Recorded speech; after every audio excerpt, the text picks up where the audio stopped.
We all think of our bones as, well, just the frame, right? The silent, solid structure that holds us all together. But what if I told you there's a hidden world inside?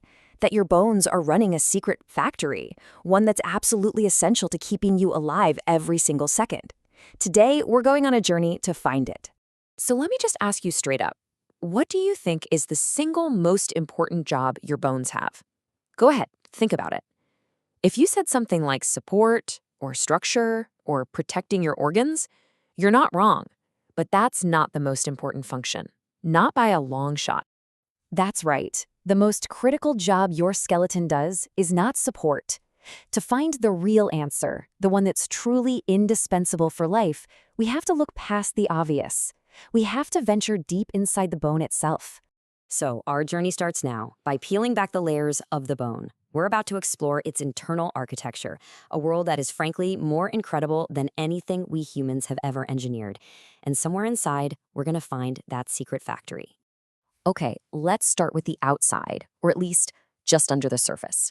We're going to look at the big picture stuff first, the macroscopic structures, starting with that hard, dense outer shell that everyone thinks of when they picture a bone. This layer is called compact bone, and it is incredibly tough, giving our bones the strength they need to handle all the weight and forces we put on them. Now, it's not just bare bone. It's wrapped in a living membrane called the periosteum. This thing is full of blood vessels and nerves. That vascularity is key for keeping the bone healthy, and as anyone who's ever broken a bone can tell you, all those nerves are why it hurts so much. But here's where it gets interesting. The thickness of this compact bone isn't the same everywhere. Along the shaft of the bone, the diaphysis, it's super thick, built like a fortress to handle stress.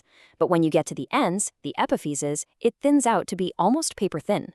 Now, that's not a design flaw. That's a doorway. It's a deliberate feature giving us access to the bone's interior. So if we go back to that thick shaft and look inside, we find something surprising. It's not solid. There's a hollow tube running right down the middle called the medullary cavity. I mean, what a brilliant design. It makes the bone much lighter without really compromising its strength. And it's not empty. It's filled with a very specific type of tissue. And that tissue is yellow bone marrow, which, let's be honest, is basically just fat, adipose tissue. Its main job is to store energy. And while that's handy, it's not the life or death function we're looking for. So this isn't our factory. Our search has to go deeper. All right, so let's head back to the ends of the bone, the epiphyses, right where that compact bone was super thin. Because underneath that thin shell, we find a whole different world. It's a complex, beautiful, architectural marvel. This is spongy bone, and I know the name makes it sound kind of weak, but don't let it fool you. It's this incredible, porous, honeycomb-like network of hard tissue. It's an internal scaffolding that is unbelievably strong, and it's perfectly designed to both handle stress and protect what's hidden inside all those little spaces. Each of those tiny little beams and struts you see has a name, trabeculae. You can think of them as the individual girders that make up this whole internal scaffold. And it's how these trabeculae are arranged that gives spongy bone its amazing properties. And this is just the most brilliant part of the whole design. These little beams aren't just a random jumble. They are meticulously, precisely laid out along the exact lines of stress and force that your body experiences every single day. It's just perfect biological engineering. And what's even crazier is that this structure is alive. It's constantly remodeling itself. In an infant, the pattern is pretty simple. But as that baby starts to crawl, new forces create new patterns. And then when they start to walk, the whole thing remodels again into this complex, beautiful lattice designed for weight bearing. But we're still not there. The real secret? It's in the spaces between these beams. Tucked away inside this intricate web of spongy bone, protected by all those trabeculae, we finally find it. This is red bone marrow. This is the secret factory we've been looking for. This is where all the magic happens. So, here it is, the answer to our original question.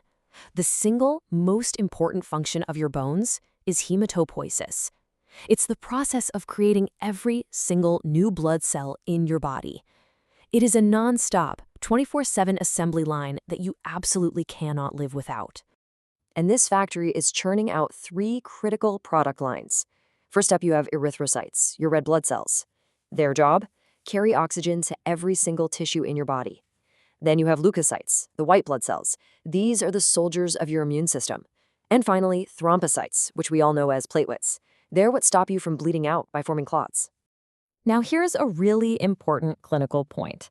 In an adult, this blood cell factory isn't running at full steam in every single bone. As we get older, the places where active red marrow is found become much more specific. So in an adult, you're going to find these active hematopoietic sites mostly in the bones of your core, your axial skeleton. We're talking about the sternum, the ribs, your spine, and your hip bones. You also find it in the very top ends of your arm and leg bones, the proximal humerus and femur. The spongy bone in most other places, it's mostly been converted to that yellow fatty marrow.